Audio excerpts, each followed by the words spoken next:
semua dalam keadaan sehat ya. Begitu juga dengan Ibu. Bertemu lagi dengan Ibu di mata pelajaran IPA dalam materi klasifikasi pada tumbuhan.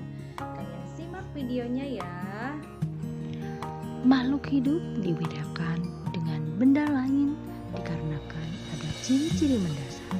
Ciri-ciri mendasar makhluk hidup diantaranya adalah setiap makhluk hidup pasti melakukan pernapasan, yaitu menghirup udara atau mengambil oksigen dari luar ke dalam tubuh dan mengeluarkan udara yang banyak mengandung karbon dioksida dari dalam tubuh.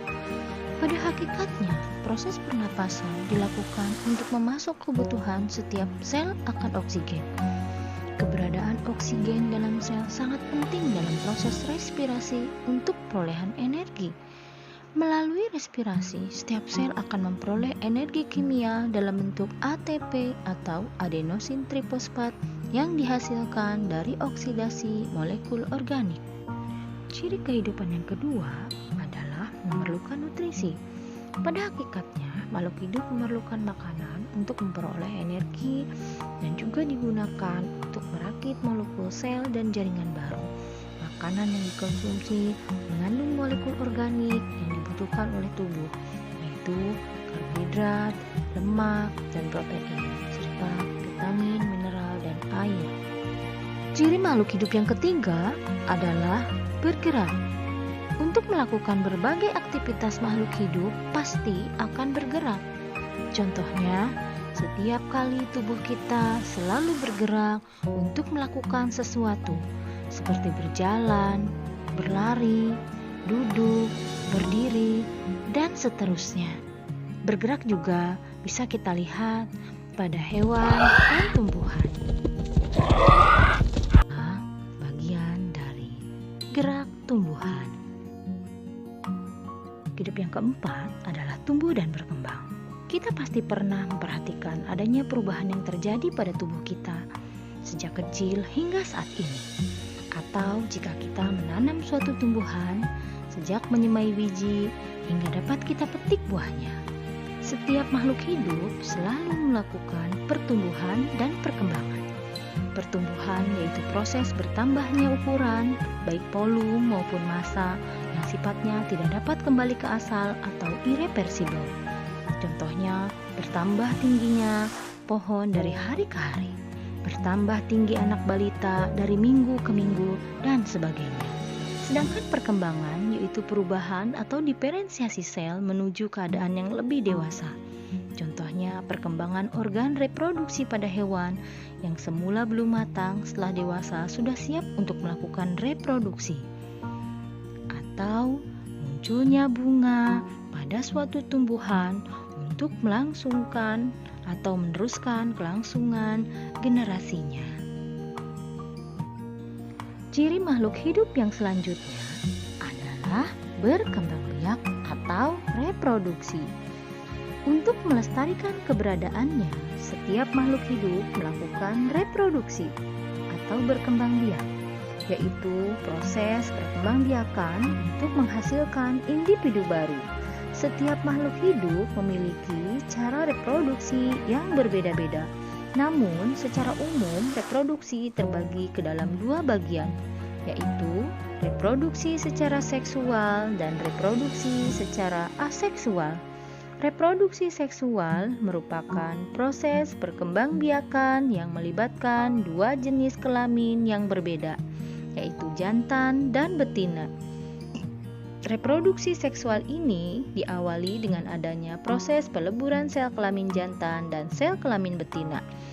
Masing-masing sel tersebut membawa setengah informasi genetik dari induknya. Hasil peleburan dari dua sel tersebut seterusnya akan menjadi zigot, kemudian terus membelah dan berkembang menjadi individu baru. Proses reproduksi aseksual merupakan proses perkembangbiakan yang dilakukan tanpa keterlibatan individu lain. Pada reproduksi aseksual ini, individu tunggal mampu menghasilkan sejumlah individu baru. Beberapa contoh dalam reproduksi aseksual seperti pembelahan sel, fragmentasi, dan tunas. Ciri makhluk hidup selanjutnya adalah peka terhadap rangsangan. Berbeda dengan makhluk tak hidup, makhluk hidup memiliki kemampuan untuk menanggapi setiap rangsangan yang diterima. Rangsangan dapat berupa rangsangan dari luar tubuh, yaitu rangsangan eksternal, maupun dari dalam tubuh, yaitu rangsangan internal. Rangsangan eksternal contohnya suhu, cahaya, sentuhan, getaran, bau, dan sebagainya. Misalnya, pohon jati akan merespon suhu pada musim kemarau dengan menggugurkan daunnya. Contoh lain adalah daun jagung yang menggulung pada saat cuaca panas.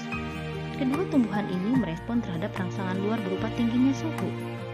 Rangsangan internal misalnya, pada saat kandung kemih sudah penuh dengan urin, maka kita akan merasa ingin buang air kecil.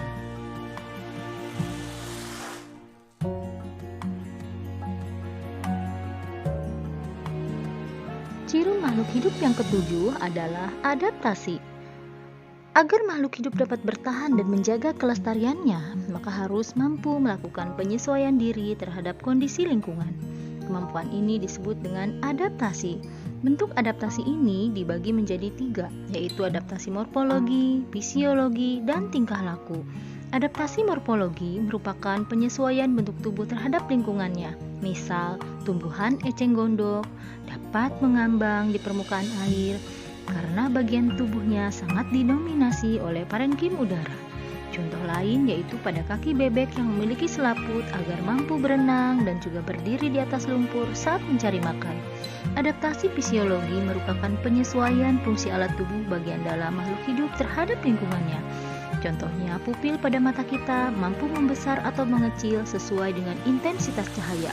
Pada tempat yang terang, pupil akan mengecil, dan pada tempat yang gelap, pupil akan membesar. Contoh lain, hewan herbivora menghasilkan enzim selulase untuk mencerna selulosa yang terkandung dalam makanannya. Adaptasi tingkah laku merupakan penyesuaian diri terhadap lingkungan dalam bentuk tingkah laku. Contohnya, kadal akan mempertahankan suhu tubuh cara berjemur. Contoh lain, pada saat cicak terancam, ia akan melakukan autotomi atau memutuskan ekornya.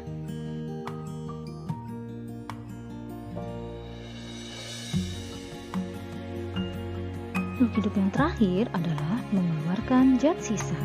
Setiap proses metabolisme pada makhluk hidup pasti akan menghasilkan zat sisa. Zat sisa merupakan zat yang tidak terserap atau tidak digunakan lagi oleh tubuh. Zat sisa harus dikeluarkan dari dalam tubuh karena berbahaya bila tertimbun dalam tubuh dan dapat meracuni tubuh. Berdasarkan proses kegiatan tubuh dan hasilnya, pengeluaran dapat dibedakan sebagai berikut. A. Ekresi, yaitu pengeluaran zat sisa berupa cairan seperti keringat dan urin. B. Defekasi, yaitu pengeluaran zat sisa berupa feses. C. Ekspirasi, yaitu pengeluaran zat sisa respirasi berupa karbon dioksida melalui hidung. D. Gutasi dan transpirasi, yaitu pengeluaran air dalam tubuh tumbuhan. Anak-anak, demikianlah pembelajaran kita pada kesempatan kali ini. Semoga bermanfaat dan menambah ilmu pengetahuan untuk kalian. Wassalamualaikum warahmatullahi wabarakatuh.